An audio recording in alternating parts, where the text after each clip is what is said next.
100% जाणार आहे. खूप काही प्रॉपर्टी आहे ज्याचे ओरिजिनल पेपर कमी ते कमी 500 कोटीची प्रॉपर्टी आहे, ज्यांचे ओरिजिनल पेपर माझ्याकडे आहे. त्यांच्या एक स्टेटमेंट काय म्हणतात ना ते स्टाम्पवरती ते पण लिहून मला दिलेलं आहे की प्रॉपर्टी तुमची आणि मुलाबाळांची आहे. पण जे पासून आमच्या 3 वर्ष अगोदर झगडा जे चालू आहे त्याच्यामध्ये त्यांनी काय केलेलं आहे माझ्या असं माहीत पडलेलं आहे आणि असं झालेलं पण आहे. तुम्ही माहिती काढा RTI टाकून की त्यांनी काय केलेलं. आमचा झगडा झाला अगोदर तुम्ही प्रॉपर्टीसाठी काय बोलत नाही होती, काहीही बोलत नाही तिथं, काय त्यांना काही भीती नाही होती.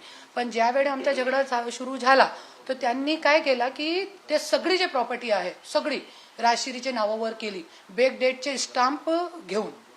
तर त्याच्यासाठी मी 100% हायकोर्टामध्ये पूर्ण प्रॉपर्टी वरती मी केस टाकणार. राजश्री मुंडे या आता अनधिकृत म्हणजे दुसऱ्या पत्नी किंवा त्यांचं जे स्टेटस आहे ते अनधिकृत होईल किंवा त्यांच्या नावावर असणारी प्रॉपर्टी ही अनधिकृतरित्या ट्रान्सफर केलेली आहे असा तुमचा दावा. अनधिकृत ट्रांसफर करिए ना.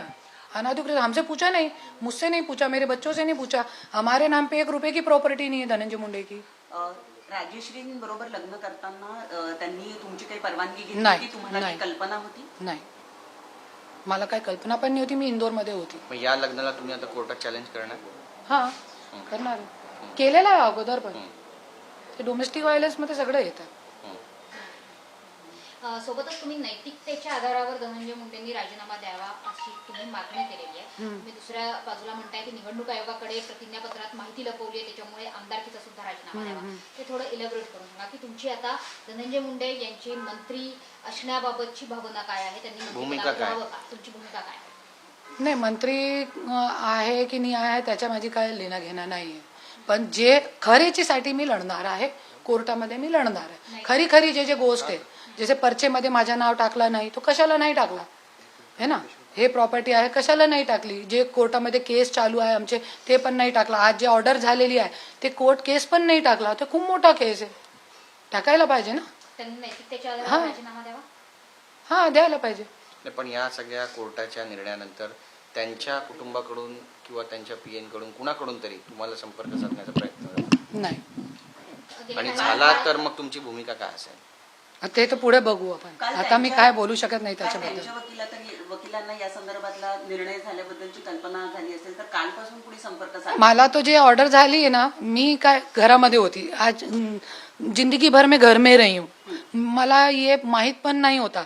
ते ऑर्डर इतकी मोठी आहे माझ्यासाठी, मला माहित पण नाही होता. पर ज्या लोकांना असं कळलं की करुणा मुंडेचे संदर्भात इतकी मोठी ऑर्डर झालेली आहे, त्यांची इतकी मोठी विजय झालेली आहे, तो मला असं कळलं की नाही इतकी मोठी विजय झालेली आहे का, मी इतकी इनोसेंट आहे, मला माहित नाही काय. तुमचं शेवटचं बोलणं धनंजय मुंडेंशी किंवा त्यांच्याशी संबंधित असलेल्या लोकांशी, त्यांच्या परिवाराशी कधी झालं होतं, काय झालं होतं? बोलना होता रहता है, बोलना. 2 बच्चे हमारे, उसके लिए हमारा बोलना होता रहता है. धनंजय मुंडे से आप बातचीत करते हैं?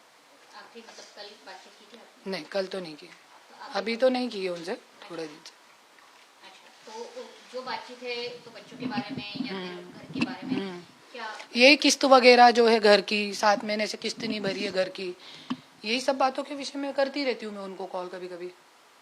आता 7 महिने झाले दिलेलं नाही, आणि दरम्यानच्या काळामध्ये जर आपण बघितलं तर इथे एवढी मोठी प्रकरणं राज्यामध्ये होत आहेत, त्याच्यामध्ये वाल्मिक कराड यांचं नाव सुद्धा पुढे आलेलं आहे. वाल्मिक कराड हे त्यांचे खूप जवळचे होते असं जे सातत्यानं, तुम्ही पण ते अनुभवलंय का? आपने ये अनुभव किया कि वाल्मिक कराड उनके काफी करीबी थे? परछाई है वो, परछाई, जबड़ के नहीं, परछाई. और भी बहुत लोग हैं पर मैं अभी नाम नहीं लूंगी उनका. और जो है अंजली दमनिया यांनी पण बरेच आरोप केलेत घोटाळ्याचे, भ्रष्टाचाराचे धनंजय मुंडे, आणि राजीनाम्याची मागणी केली, काय म्हणाल त्याच्याबद्दल? मी त्याच्यामध्ये काय गेली नाही. आता काय त्यांचे स्टेटमेंट आहे ते पण मी बघितलेले नाही अंजलीताई दमानियाचे. धनंजय मुंडेंनी आता एक प्रसिद्धी पत्रक जारी केलंय त्यांच्या वकिलामार्फत. त्यांचं असं म्हणणं आहे की कोर्टाचा आज जो निकाल आलाय, तुमचा जो दावा आहे, तर हा फक्त आर्थिक स्वरूपाचा निर्णय आहे. यामध्ये करुणा शर्मा यांच्या इतर आरोपांवर दोषी ठरवलं नाहीये असा बचाव ते आपल्या प्रसिद्धी पत्रकात करताय. खरी आहे ना, खरी गोष्ट आहे. आत्ताच फक्त कशाचा निकाल